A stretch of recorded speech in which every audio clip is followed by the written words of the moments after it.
Telangana BC రిజర్వేషన్ల అంశంపై ఉత్కంఠకు కాసేపట్లో తెరపడనుంది. స్థానిక సంస్థల ఎన్నికల్లో బీసీలకు 42% రిజర్వేషన్లపై విచారణ జరగనుంది.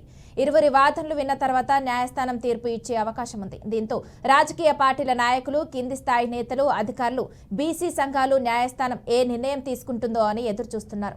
హైకోర్టు తీర్పు ద్వారా బీసీలకు 42% రిజర్వేషన్లు సాధ్యమవుతాయా లేదా, ఇప్పట్లో ఎన్నికలు జరుగుతాయా లేదంటే వాయిదా పడతాయా వంటి అంశాలన్నింటికీ సమాధానం దొరకనుంది. తెలంగాణ బీసీ రిజర్వేషన్ల అంశంపై ఉత్కంఠకు కాసేపట్లో తెరపడనుంది. స్థానిక సంస్థల ఎన్నికల్లో బీసీలకు 42% రిజర్వేషన్లపై విచారణ జరగనుంది. ఇరువురి వాదనలు విన్న తర్వాత న్యాయస్థానం తీర్పు ఇచ్చే అవకాశం ఉంది.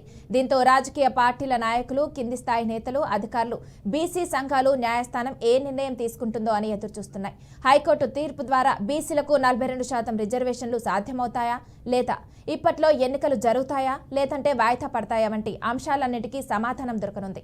ఇక ఇదే అంశంపై మరింత సమాచారం మా మేనేజింగ్ ఎడిటర్ చిదంబర్ అందిస్తారు. చిదంబర్, చెప్పండి. మనం చూస్తున్నాం ఏదైతే తెలంగాణ రాష్ట్రానికి సంబంధించిన స్థానిక సంస్థల ఎన్నికలు, దానికి సంబంధించి 42% ఎట్టి పరిస్థితుల్లోనూ బీసీలకు రిజర్వేషన్ కల్పించాలని ఒక ప్రయత్నము కాంగ్రెస్ పార్టీ చేస్తున్న నేపథ్యంలో రాష్ట్ర ప్రభుత్వంగా వాళ్ళు ఇప్పటికే జీవో నెంబర్ 6ని విడుదల చేయడము, దానికి అనుగుణంగా మొత్తంగా చూస్తే 42% ఓవైపు బీసీలకు, మరో 25% ఎస్సీ ఎస్టీలకు రిజర్వేషన్ కల్పిస్తూ 67% రిజర్వేషన్ కల్పిస్తూ ఈ స్థానిక సంస్థలు నిర్వహించాలని జీవో నెంబర్ 6 అన్నది రిలీజ్ చేశారు.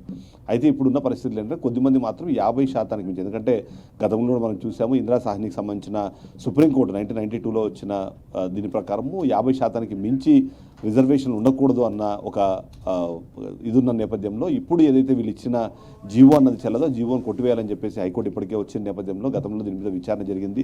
ఇవాళ తుది విచారణ జరిగే అవకాశం ఉందన్నది అయితే మనకు అర్థమవుతుంది. ఓవరాల్గా చూస్తుంటే దీనికి 2 కారణాలు చూసుకోవాలి. మొదటిది, ఓవైపు కాంగ్రెస్ పార్టీతో పాటు మరో 38 మంది బీసీ నాయకులు కూడా ఈ కేసులో ఇప్పటికే ఇంప్లీట్ అయ్యారు. మొత్తం 28 పిటిషన్లను కలిపి ఒకేసారి విచారిస్తారని చెప్పి హైకోర్టు చెప్పిన నేపథ్యంలో వీటికి వ్యతిరేకంగా కూడా కొద్దిమంది కోర్టుకు వెళ్ళారు. ఆ కోర్టుకు వెళ్ళిన నేపథ్యంలో ఈ ఏదైతే 50% రిజర్వేషన్లకు సంబంధించిన బేస్ని దాటి వెళ్ళడం అన్నది రాజ్యాంగ విరుద్ధం అని చెప్తున్నారు. కానీ ఇక్కడ ఇందిరా సాహ్నికి సంబంధించిన కేసునే మరొకసారి ఇక్కడ అందరూ డిస్కస్ చేస్తున్నారు. ఎందుకంటే 50% మించి రిజర్వేషన్ ఉండకూడదు అన్న ఇందిరా సాహ్నికి సంబంధించిన అదే కోర్టు తీర్పులో మరొక విషయం ఉంది. ఎందుకంటే పీరియాడికల్కి సంబంధించిన పూర్తి స్థాయి సమాచారం, అంటే కులగణన చేసి ఆ కులగణన ఆధారంగా ఒకవేళ రిజర్వేషన్లుగా నిర్ణయిస్తే ఆ రిజర్వేషన్లను ఆమోదించాల్సిన అవసరం ఉంటుందనే విధంగా కూడా తను చేసిన నేపథ్యం ఉంది. ఇప్పుడు రాష్ట్ర ప్రభుత్వం కూడా ఆశలు పెట్టుకుంది ఆ ఒక్క క్లాజ్ మీద. ఎందుకంటే ఇందిరా సాహ్నికి సంబంధించిన కేసు వివరాలను ఎవరు మాట్లాడినా సరే 50% అన్న ఏదైతే బేస్ ఏదైతే ఉందో దానికి మించి వెళ్ళాలంటే మాత్రం ఖచ్చితంగా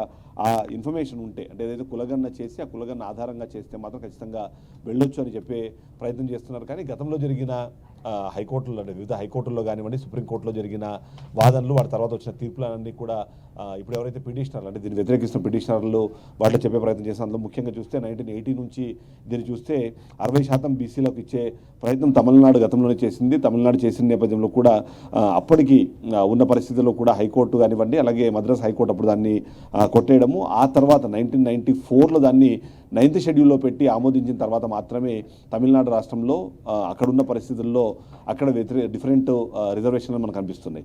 అంతేకాకుండా బీహారు 2023లో కూడా కుల సర్వే ఆధారంగా కోర్టుకు వెళ్ళింది. కోర్టుకు వెళ్ళిన నేపథ్యంలో కూడా మొత్తం బీసీ, బీఈ అలాగే ఎస్సీ ఎస్టీలకు 60% రిజర్వేషన్లు అని చెప్పి అసెంబ్లీలో బిల్ పాస్ చేసి తీసుకెళ్లిన తర్వాత కూడా పట్నా హైకోర్టు దీన్ని రద్దు చేసింది. ఇందిరా గాంధీ దానికి సంబంధించిన ఇది విరుద్ధంగా ఉంది. అంతేకాకుండా డేటా అన్నది కంప్లీట్గా లేదు కాబట్టి ఆ కారణం చేతే కొట్టేశానని కూడా చెప్పింది. మహారాష్ట్రలోను, రాజస్థాన్, ఛత్తీస్గఢ్, హర్యానా, అలాగే తెలంగాణకు సంబంధించి నడుస్తున్న కేసు, వీటన్నిటిలో కూడా కేవలం ఉన్న ఒకటే ఒక అంశం ఏంటంటే కులగణన ఆధారంగా ఏ కులంలో ఎంతమంది ఉన్నారో సంబంధించిన పూర్తి స్థాయి డేటాను తీసుకొని మాత్రమే ముందుకు వెళ్లాల్సిన అవసరం ఉన్న నేపథ్యంలో తెలంగాణ ఆ పాయింట్ ఆఫ్ వ్యూలో మాత్రం ఖచ్చితంగా ఆ డేటాను కలెక్ట్ చేసింది. ఆ డేటాను ఇప్పటికే కూలంకషంగా దాన్ని అసెంబ్లీలో చర్చించి అసెంబ్లీలో ఒక బిల్ పాస్ చేసి దాన్ని అటు గవర్నర్ కూడా పంపించింది. అయితే ఇక్కడ ఎవరైతే పిటిషన్లు చేస్తున్న ఆరోపణ కీలకమైన అంశం. ఓవైపు జీవోకు సంబంధించి ఏదైతే గవర్నర్ దగ్గర నుంచి ఆమోదం కలగకుండానే దాన్ని ఎలా ఇంప్లిమెంట్ చేస్తారు అన్నది ఇప్పుడున్న సమస్య కూడా అదే. కాబట్టి జీవో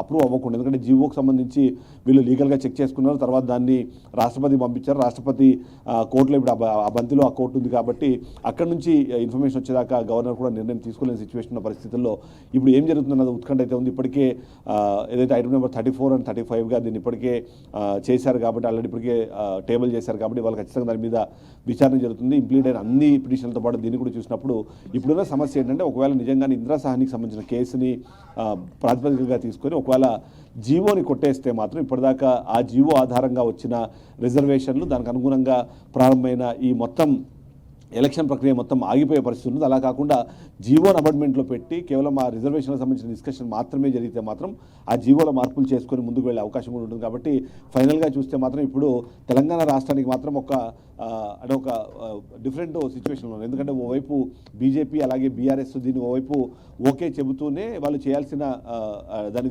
వ్యతిరేకించడం కానివ్వండి విమర్శించే పనుల్లో ఉన్నారు. కాబట్టి 67% ఓవరాల్గా 42% బీసీలకు రిజర్వేషన్ కల్పించే అంశం అన్నది కోర్టు పరిధిలో ఉన్న ఒకవేళ కోర్టు దాన్ని కొట్టేస్తే ఏం చేయాలన్న విషయం పైన కూడా ఇప్పటికే ప్రభుత్వం ఆలోచిస్తోంది. ముఖ్యంగా చూస్తే మాత్రం నిన్న సుప్రీంకోర్టుకు వెళ్ళినప్పుడు సుప్రీంకోర్టులో వచ్చిన ఏదైతే తీర్పు ఉందో ఆ తీర్పు ప్రకారము హైకోర్టులో ఉన్న కేసు పెండింగ్లో ఉన్నప్పుడు సుప్రీంకోర్టు దాని మీద విచారణ చేయడం కరెక్ట్ కాదు. అక్కడ నుంచి ఒక వర్డిక్ట్ వచ్చిన తర్వాత ఆ తీర్పు ఆధారంగా మీరు కావాలనుకుంటే అప్పీల్ చేసుకోండి అన్నమాట మాట్లాడారు. కాబట్టి ఒకవేళ నిజంగానే ఇక్కడ పిటిషనర్లకు ఎదురుదెబ్బ తగిలితే మళ్ళీ వాళ్ళు సుప్రీంకోర్టుకి వెళ్ళే అవకాశం ఉంది. ఒకవేళ నిజంగానే ఇక్కడ వీళ్ళకి అనుకూలంగా వచ్చింది అన్నప్పుడు లేదా ఆ జీవోన్ కానీ కొట్టేస్తే మళ్ళీ ప్రభుత్వం సుప్రీంకోర్టుకి వెళ్ళే అవకాశం ఉంటుంది. కాబట్టి ఓవరాల్గా చూస్తే ఇవాళ హైకోర్టులో వచ్చే తీర్పు ఆ తీర్పు అక్టోబర్ 31వ తారీఖు నుంచి ప్రారంభం కాబోతున్న స్థానిక సంస్థల ఎన్నికలపై అయితే మాత్రం పూర్తి స్థాయిలో ప్రభావం చూపించే అవకాశమే మనకు కనిపిస్తుంది. అయితే చిదంబర్ ఏదైతే బీసీ రిజర్వేషన్ల శాతం పెంపు గురించి ఒకవేళ పెంచితే కనుక మిగిలిన కులాలతో పోలిస్తే ఇది సమానత్వాన్ని సూచిస్తుంది అంటారా? అంటే ఇక్కడ దీన్ని ఎప్పటికప్పుడు ఇది డిబేటబుల్ పాయింట్. మొదటి నుంచి కూడా రిజర్వేషన్లు అన్నది జనాభా ప్రాతిపదికన జనాభా ఆధారంగా మాత్రమే జరగాలి అన్నది మొదటి నుంచి మాట్లాడుతూ వస్తున్నారు. గత కొంతకాలం కంటే మనం చూస్తున్న దాదాపుగా 75 ఏళ్ల స్వతంత్ర భారతావనిలో మొదట్లో ఏదైతే ఇచ్చిన రిజర్వేషన్లు ఆ రిజర్వేషన్లు ఇప్పటివరకు కూడా కంటిన్యూ అవుతూ వస్తున్నాయి. అలా కాకుండా రిజర్వేషన్లు జనాభా ప్రాతిపదికన చేయాలంటే బీసీలకు సంబంధించి గతంలో ఉన్న జనాభాకు ఇప్పుడున్న జనాభాకు చాలా ఎక్కువ అంటే వాళ్ళకి సంబంధించిన జనాభా పెరిగింది. ఆ జనాభా పెరిగిన నేపథ్యంలో 27% నుంచి 42% ఖచ్చితంగా పెరగాలి అన్నది బీసీలకు సంబంధించిన కుల సంఘాలు కానివ్వండి బీసీ నాయకులు కానివ్వండి అలాగే దీన్ని ఎన్నికల ప్రణాళికలో భాగంగా తీసుకున్న కాంగ్రెస్ పార్టీ కానివ్వండి బీసీలకు ఎంతమంది అయితే జనాభా ఉన్నారో ఆ జనాభా ప్రాతిపదికగా వాళ్లకు ఈ దొరకాలి అంటున్నారు. సో అలా చూసినప్పుడు మాత్రం ఖచ్చితంగా జనాభా ప్రాతిపదికగా వచ్చినప్పుడు బీసీలకు జరిగే లాభం అనేది ఉంటుంది. బట్ ఇక్కడ ఓపెన్ కేటగిరీ కోటా మాత్రం తగ్గిపోతుంది. ఎందుకంటే 67% ఇప్పటికే రిజర్వేషన్లు ఒకవేళ సూచిస్తూ ఒకవేళ ఇప్పుడు ఈ జీవో పాస్ అయితే కేవలం మిగిలిన 23%లో మాత్రమే జనరల్ పబ్లిక్ కానివ్వండి ఈడబ్ల్యూఎస్ కానివ్వండి అలాగే వాటితో పాటు అగ్రకులాలకు సంబంధించిన వాళ్ళందరూ కూడా రిజర్వేషన్లను తీసుకోవాల్సి వస్తుంది. సో ఆ విధంగా చూస్తే మాత్రం బీసీలకైతే ఖచ్చితంగా లాభం జరుగుతుంది. అదే నేపథ్యంలో కులాల వారీగా ఒకవేళ నిజంగానే దీన్ని చూస్తే మాత్రం అగ్రవర్ణాలు కానివ్వండి లేకపోతే ఓపెన్ కేటగిరీలో ఉన్న అంశాలకు దెబ్బపడే అవకాశం ఉందన్నది. ఇప్పుడు మనం చూస్తే కూడా ఈ పిటిషనర్లు కోర్టుకు వెళ్ళడానికి కూడా మెయిన్ కారణం ఏంటి 50% ఒకవేళ రిజర్వేషన్లలో భాగస్వామిగా ఉన్నప్పుడు మరో 50% అంటే సమాన అవకాశాలు మాకు దక్కుతాయి అనేది వాళ్ళు చెప్పే ప్రయత్నం చేశారు. అలా కాకుండా రిజర్వేషన్లు 67% అంటే అది వన్ సైడెడ్ అయిపోతుంది. అంటే 3/2 మంది రిజర్వేషన్ల ద్వారానే చట్టసభలకు కానివ్వండి లేకపోతే మిగిలిన వాటిల్లో అవకాశాలు కల్పిస్తే మిగిలిన వాళ్ళ పరిస్థితి ఏంటి అన్నది ఇక్కడ ప్రశ్నార్థకంగా చేస్తున్న పరిస్థితుల్లో ఈ సిచ్యువేషన్ ఎలా మారబోతుంది అన్నదైతే ఖచ్చితంగా డిస్కషన్ జరుగుతుంది. అలా చూస్తే మాత్రం ఖచ్చితంగా బీసీలకు న్యాయం జరుగుతుంది. కానీ ఈ ఓపెన్ కేటగిరీ కానివ్వండి లేకపోతే అగ్రవర్ణాలకు నష్టం జరుగుతుందనే ఒక వాదన అయితే మనకు చాలా ప్రస్ఫుటంగా వినిపిస్తుంది. Okay, thank you Chidambar.